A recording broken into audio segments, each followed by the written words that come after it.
Hello rafiki yangu, habari yako? I hope uko salama. Namshukuru Mungu kwa ajili yako.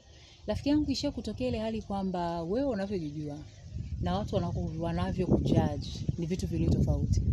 Kwenye maisha kuna muda unapitia hali ambayo wewe unafanya, yani you are living your life, unaishi maisha yako kwa uzuri, unaenjoy, unafanya yale unayopenda kuyafanya, lakini watu wanavyokuwa wanakuchukulia wewe, unakuta wanakuchukulia tofauti.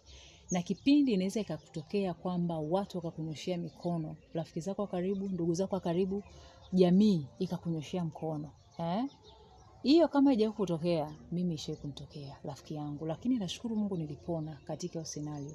Kesi yangu mimi, kulikuwa kuna rafiki yangu wa karibu ambaye alikuwa anaumwa sana. Nilikuwa nafanya kwa sehemu yangu, lakini watu hawakuweza kuona kile ambacho nilikuwa nafanya. Mwisho wa siku ilitokea kwamba alipoteza maisha.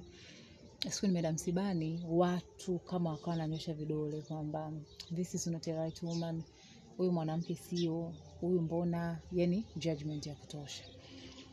Kitu nilichojifunza ni kwamba kesi ya kwanza, mimi inabidi nijue thamani yangu.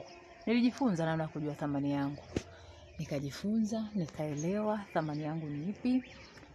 Kesi ya pili, nikaanza kuchunguza kwa nini lile lilitokea na kwa nini watu walikuwa nawaza the way walikuwa nawaza. Nikaona wapi nilipatia, wapi nilikosea, na kwa nini watu waliwaza vile. Nikaelewa kwamba kila mtu ni selfish. Umeelewa? So ikanitia nguvu kwa kesi hiyo. Kesi ya tatu, nikaamua kuweka boundaries. Kuweka boundaries na watu.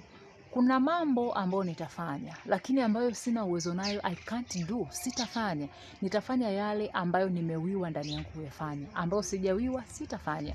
Haijalishi unasema kitu gani. Kesi ya 4 ambayo nilikuja kujifunza ni kwamba kujipenda.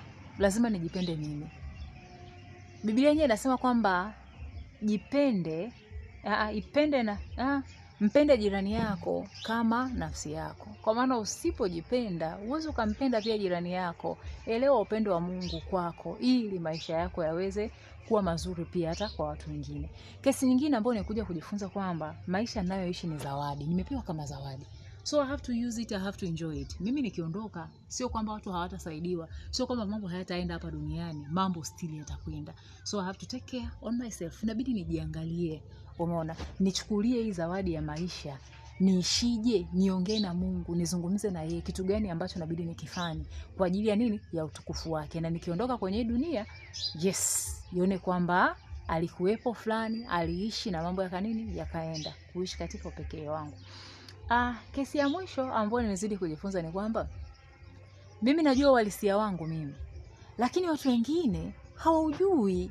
Mimi ndo ambaye nimepewa maelekezo na Mungu. Mimi ndo ambaye naelewa muda mwingine kipi ambacho napitia, maumivu gani ambayo napitia, mambo gani ambayo yananihusu.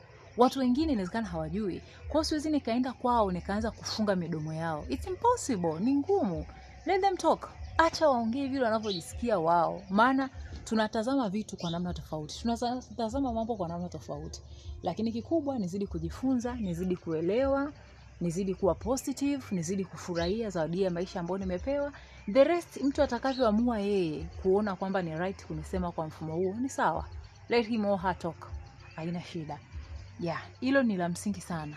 Litaweza kutusaidia, mimi pia liweza kunisaidia kuweza kupona katika scenario kama hiyo.